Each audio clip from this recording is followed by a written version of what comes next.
Hey, thanks for joining us. Now, do you know the ABBA song, Knowing Me, Knowing You? That's the one. See, that song lyric is the best way to describe this show, because with the stories that you're about to hear about us, we get to know me, we get to know you, we get to know us. This is Pink Coconut Television.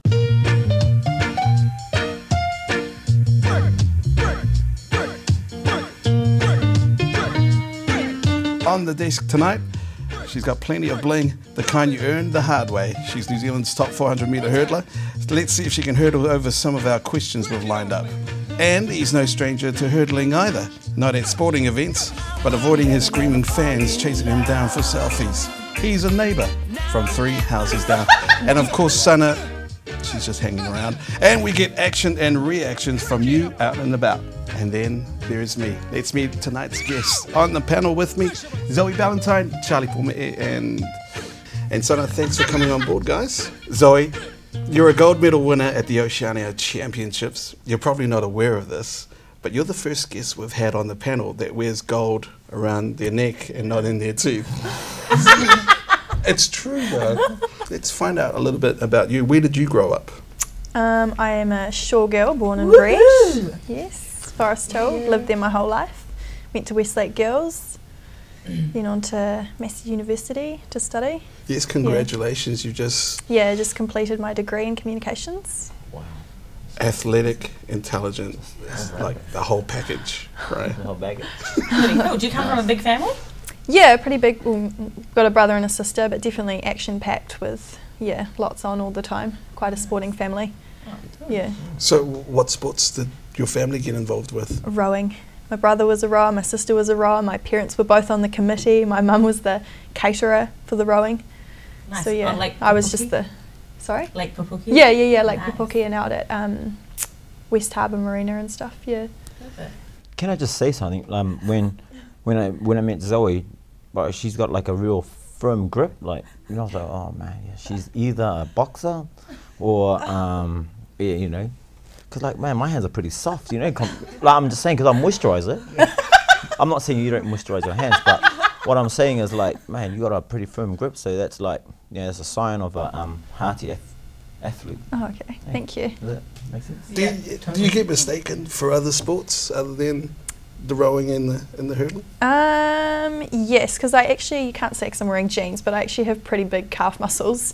Like, seriously, I'll be walking down the street and people just stare at my legs, like, everywhere I go. I and get that all the people, time too, yeah. I just catch people all the time. It's quite funny. And so some people have thought I'm a cyclist and also a bodybuilder as well because of the size of my calves. So what particular training regime are you doing that's working on your calves? Because you keep talking about how massive they are. I don't do anything to my calves. I was born this way. I don't know. Genetics, I think. My dad's got quite good big calves. So. Are all your friends athletes as well? Because I wouldn't think you'll be hanging out with people who are at KFC each weekend. Party pack each. I've got my training group who are like my family, who I see every day on the track. They're my friends, but then I've got my friends from school who aren't athletes, but yeah, they're pretty supportive in what I do. And none of my friends really like KFC anyway. We're always into our coffee and our fancy cafe food. So we'll go there. When you're in the gym, what kind of music are you jamming? Whatever's on in the gym. I don't know, sometimes it's real crap music and I'm like, I need to invent a radio station that's just heavy pounding music or like hard rock music that just gets you like wanting to lift. I don't know, because sometimes, you're listening to, I don't know, like Lady Gaga and you're like, what is this? I can't get a PB snatch with this. When Jandal sings, it sounds like... Yeah. Okay. Oh, really? Really? Quite tough, yeah. Well, I've got a group that I want to add to your playlist because I think you need a personal playlist, especially if you're lifting, working on your calves. 3 Houses Down, and Charlie's the lead singer. Charlie, talk us through it, mate. How did it all begin for 3 Houses Down, and who came up with the name and what does it mean? So we started like 3 houses up because our street goes down on a hill.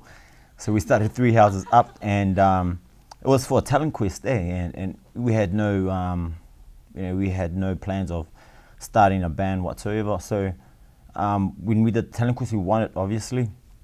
Not obviously, I mean, in that way, but you know what I mean. We won it, Clearly. and then casually. But no, we won it, and then the guy who owned the band, he was like. you know, you guys should consider starting a band. So you didn't even have your own band gear back then? I didn't even know how to play a guitar. Rob didn't know how to play a keyboard. So it was like, you know, we had to learn on the go sort of thing. We only had 3 chords, C, F, G. You know, so we played about like 5 songs on those chords, bro. You know what I mean? It was like... Was it like a chink, just yeah, basic yeah, just basic stuff. And yeah, we got by with that. And so yeah, and then when everything started working out for us, at that time we were called Island Soul. And then the guy was like, hey, look, I don't think this is cutting it for us, you know, so we're going to have to let you guys go.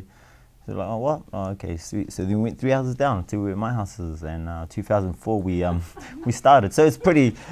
I know. I mean, there's like a lot of versions to 3 houses down. Oh, they live 3 houses down from each other. You know, all this other stuff. But yeah, that's the original story. So we still, you know, use 3 houses down because, you know, we still remember where we started, 3 houses up. The roots. The roots. I like that. So 3 houses down, and yeah, we've been going hard since 2004. Now, Zoe mentioned that she came from a sporting family. Did you come from a musical family? Yeah, my grandfather was a choir master, my father was, and then he sort of just wanted us to do something different, you know, rather than doing the whole choir thing. Because he knew you weren't going to church, so can't go the choir route. Nah, my dad knew that I was going to be a priest, so he was like, hey, I think you're taking church too serious, let's try and start a band. So then, yeah, we started the band, and everything just went sweet, eh?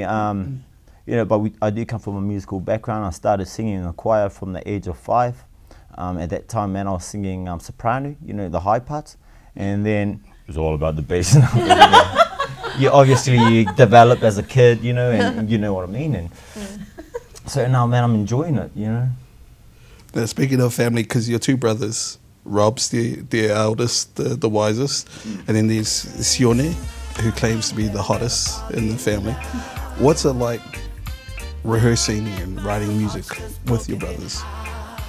To be honest with you, like, you know, those guys are like the worst critics, you know, and just being in the studio with them, it's, I don't know, it's nerve-wracking. Only because, you know, they want everything to be right, and they're the only ones that can tell you how it is, you know. Nobody else can tell you. When I'm in the studio by myself, it's like, it's cool because I work so fast with the engineer. But like, you know, then when I take it back to my brothers, they're like, bro, this is not cool. You need to change this. You need to change that. You know. But it's tough, but it's good. I learn a lot from my brothers. You know, I don't say it because it's a lot of tough love. You know, but I learn a lot from them, and I'm sure they learn a lot from me too. Especially you know, patience, because bro, being the youngest, it's so hard. You know, in the island way, man, you have all this power. The cutest too, bro. Don't forget that. Was there a lot of tough love as well? Yeah. As you came up the ranks? Definitely. Oh, in my family? Yeah, definitely a lot of tough love. Me and my brother, even though you can't really compare rowing to athletics, but we'd constantly be in competition with each other, like with regards to how we're each doing in our own sports sort of thing, and who trains harder and stuff like that. It was battles all the time. Who normally wins? I'd say me, all the time. I'm always on top. He would disagree completely, but no, none of us, we never really got anywhere with that. Just thinking about 3 houses down, a lot of your music's quite reggae based. Did you grow up listening to Uncle Bob a lot? Yeah, actually, because my mom's cousin had dreads at that time. Oh, you know, wow. so I was 8 when I bought my first Bob Marley cassette. It was The Legend. Over at the old tape over at the warehouse, and it was $8. So only because purely I thought it was my uncle. But, no, because my mom's cousin had dreads. Bob? No, his name is Siwa. His name is Siwa. But because the picture was, I was like, hey, that's Siwa. Like, honestly, I didn't know anybody else who had dreads at that time. Yeah, you know, 8 years old, I thought, you know, Oh, my uncle's got a tape. Yeah, and I'm like, hey, that's my uncle. Played it, and I loved it. You know, I was like, oh, sure, this dude doesn't sing, but hey, yeah, that's my uncle anyway. Anyways, like, you know, I used to go to primary school, and I used to tell, you know, teachers and all that, my uncle sings this song, my uncle sings it, and the teachers are just like, sure, Charlie, sure. When did you finally realise? When I got to intermediate, you know, and like, No, I'm serious. Lucky it wasn't college. Yeah. I know. Still to the stage. Yeah, no, otherwise, no, like, you know, come on, guys, like, when you're 8, you think your dad's 100 and he's tall to the sky sort of thing, you know, and Yeah. you know, it's like, I just used that, and I was like, yeah, no, this is my uncle, guys, bro. I'm sure everyone's like, you know, Oh, yeah? all my other Māori friends are like, bro, that's my uncle too, bro. You know, like, you know, it's like, no, it's my uncle, bro. No, it's my uncle, you know, and then just a lot of, you know, but I'm sure the teachers loved it because we were naughty, you know. Oh yeah, look at the naughty kids fighting over Bob Marley, you know. So it's like, just let them fight each other. It saves me from growling them. Am I the only one that's wondering where did you get your $8 from? Bro, good There's a question. story to it. This Yeah, is it's got- really I was interesting. getting there, right? All right, I was getting there. So, in my dad's ashtray, right? Bro, he'll collect like all these coins, like seriously, all these coins. But we went to the warehouse to buy my brother Robert's rugby boots, laser rugby boots. And then I was like wandering around the toy section, and that's when I came across the cassette. I was like, hey, I better get this tape, you know. So went back into the van because, you know, the window you can just slide in. At that time you can just fit through the window, you know. So I went in. I knew my dad's coins were there. Saw the $8. Oh, I was in there. Everything, man. And so then when I got to the cashier, the lady was like, "That'll be $8."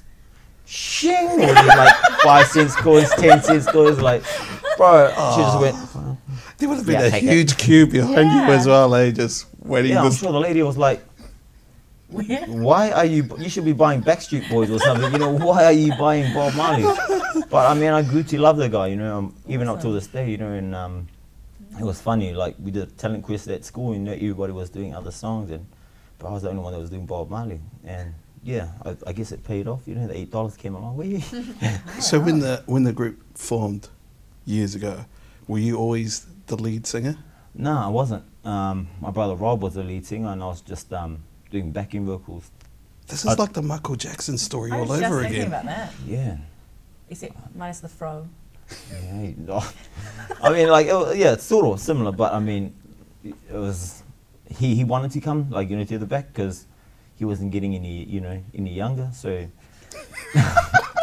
Nah, in a good way, like, you know, like he saw it as a, more of a marketing strategy, like, you know, because I was still in school at that time and, you know, we're trying to aim at the, at that market, you know what I mean, where the school said kids can grow up to our music, so then he thought he'll bring me, bro, I didn't Were you have, reluctant?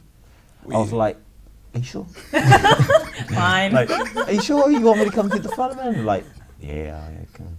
But then it came with a lot of work, you know. Had to learn music, you know, just had to learn how to interact with the crowd during, like, you know, dry times, you know. Came with a lot. Actually, which reminds me of a story. I remember I was hosting an event, and 3 Houses Down was the band for the evening. And this is before you guys released your own music.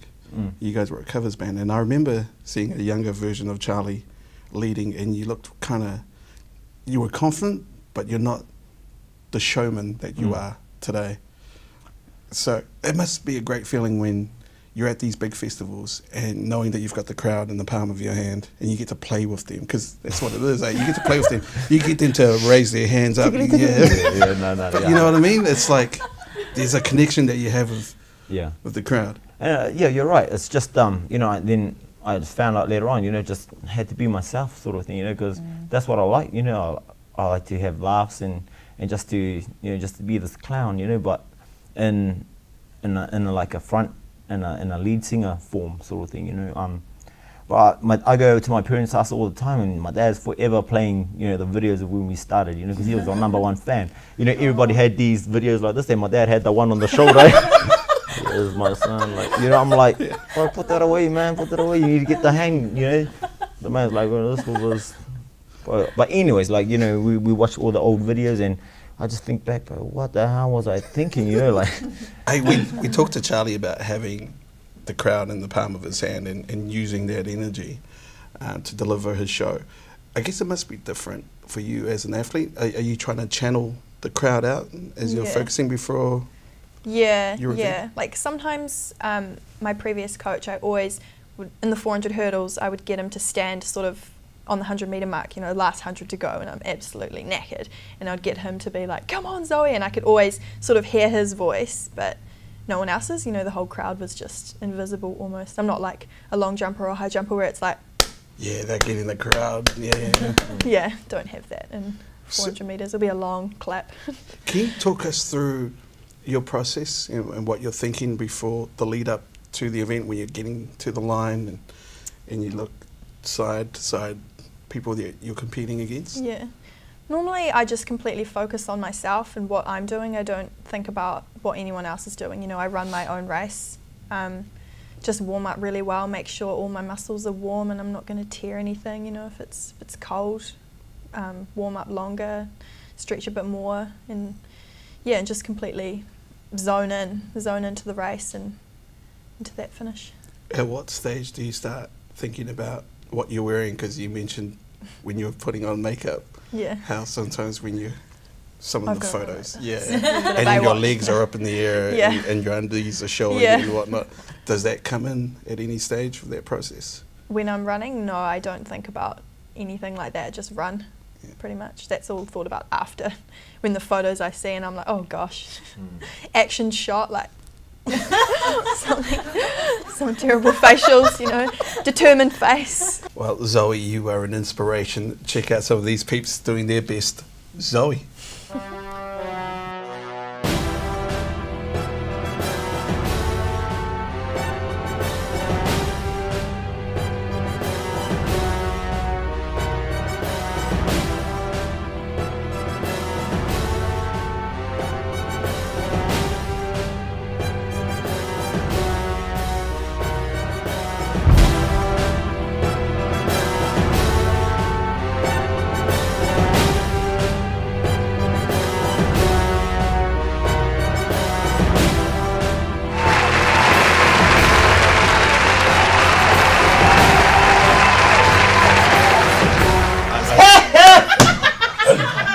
Oh, bro, that was funny.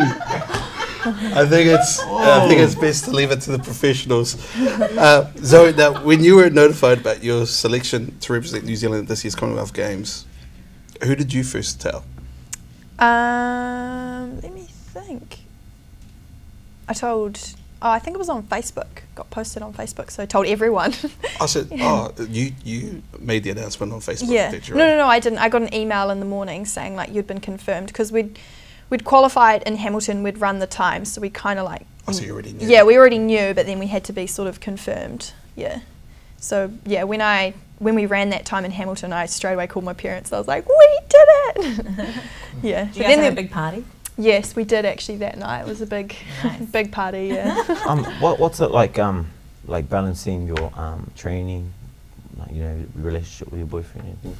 I don't have a boyfriend. Okay, no, just wondered this. He was asking on behalf of all the guys that are watching. Like, I was asking on behalf of all the guys. That moment when you found out you're going to represent New Zealand, Yeah. it must have been a similar feeling for you the first time you heard one of your songs on radio. Yeah. Radio. And it was actually New FM that played our first song. I was like, and honestly, because I was a courier driver at that time, and like I had like a package that was like had to be delivered in 15 minutes, but then I heard my song, went for the longest ride around in, and then it was worth getting growling, you know what I mean? Like, here's a package. So you were by yourself in the van? Bro, I turned it up. Like, I was so, like, honestly, I'll be honest, like, I just turned it up, bro. I was like, man, just so proud of myself, you know, like, not in a bad way, but, you know, just like, No, because it's a great moment. No, it is, like, you know, it was awesome just hearing your song, you know, like, I mean, to be recognised like that, you know. Damn, I sound good. Honestly, yeah, like that, I was like, oh, man. Wait for it, here's that part. Yeah, it's like that, you know, then I had to just go. For both of you, that special moment, what were you thinking? Was it just wow, or were you thinking of all the hard work that went into it to getting to this point? For me, it was, you know what I mean? Like, bro, this song was the hardest song to work on, and, you know, it paid off. And, you know, it was just a testament to, like, you know, hard work does pay off, you know. And you must come back to the changing rooms and there's just like 56,000 messages. Yeah. I think because it was our absolute last race of the season, you know, this race had been set up for us to try and qualify in Hamilton.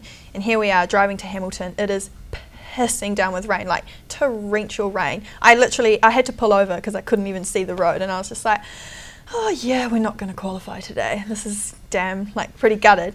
Get to Hamilton, the sky's clear, the sun comes out, there's no wind. The Hamilton track, Porritt track, is notorious for its wind, and it was just perfect conditions to get the qualifying standard. And when they called it out over the loudspeaker, we were just like jumping up and down, hugging each other, like so excited. And all the boys that you chased growing up are all in the hospital with you. We're pointing into the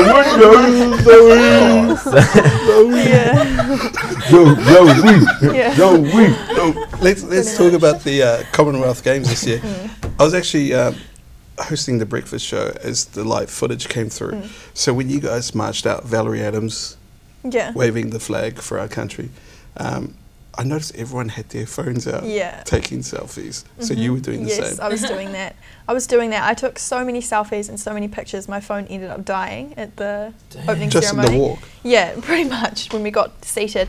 But then I was kind of like at the last bit of the opening ceremony, like I was standing beside Brooke and we were standing up on our chairs with dead phones because we'd just like taken way too many pictures, and all the fireworks were going off, and it was kind of like such a cool moment to not have a phone and to just literally just soak up the atmosphere of the opening ceremony. Yeah. If that was me, I would have been. Got a charger.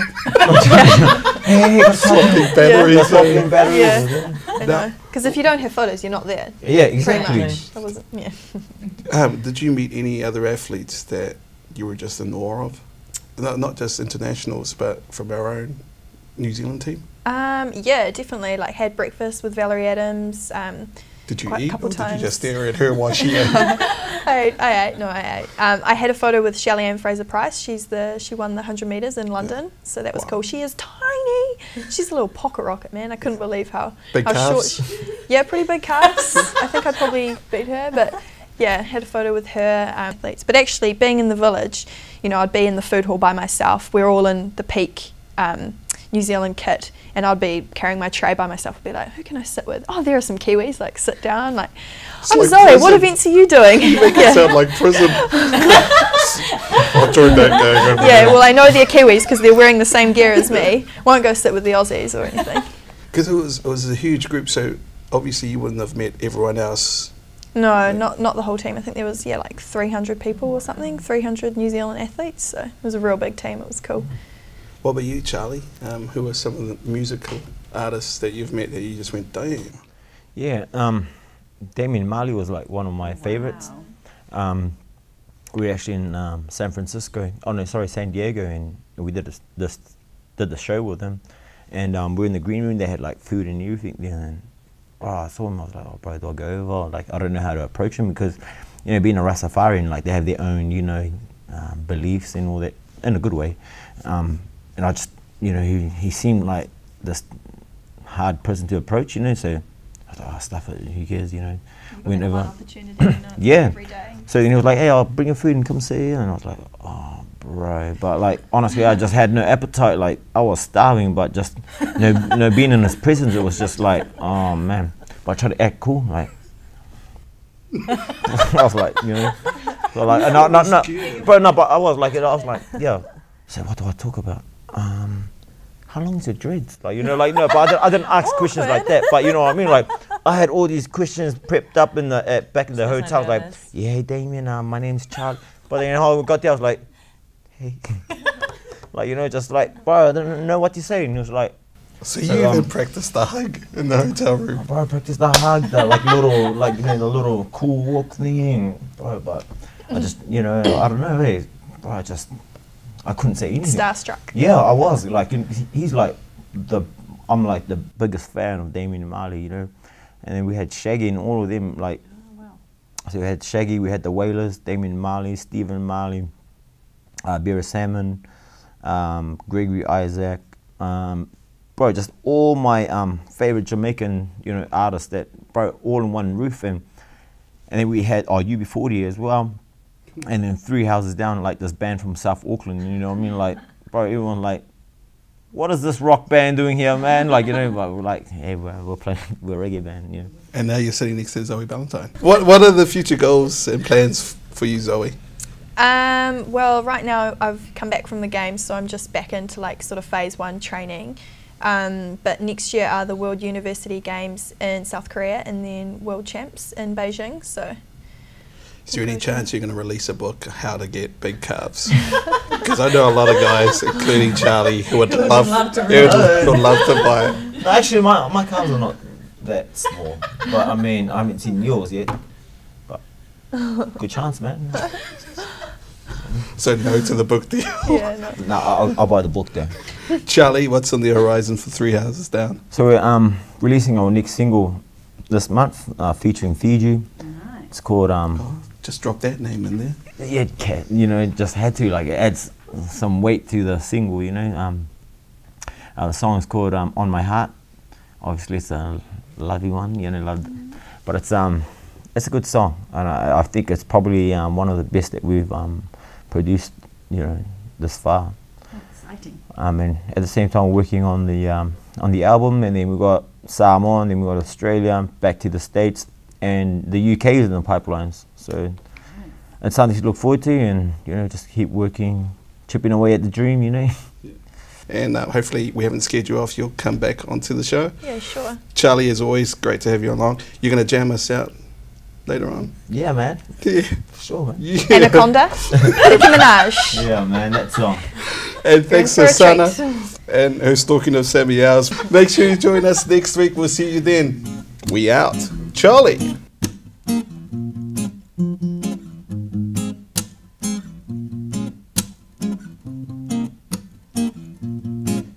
There's no excuse for your fighting, no good excuse at all.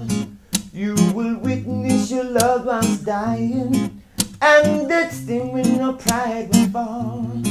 So what have you got to lose? 'Cause there's nothing that you will gain. But if I were in your shoes, I would rethink this over again and say, soldiers, put your guns down. I want you to retreat now, 'cause we must all get on now, and life will be all good, yeah. Soldiers, put your guns down. I want you to retreat now, 'cause we must all get on now, and life will be all good. Na na na na na na. Na na na na na na.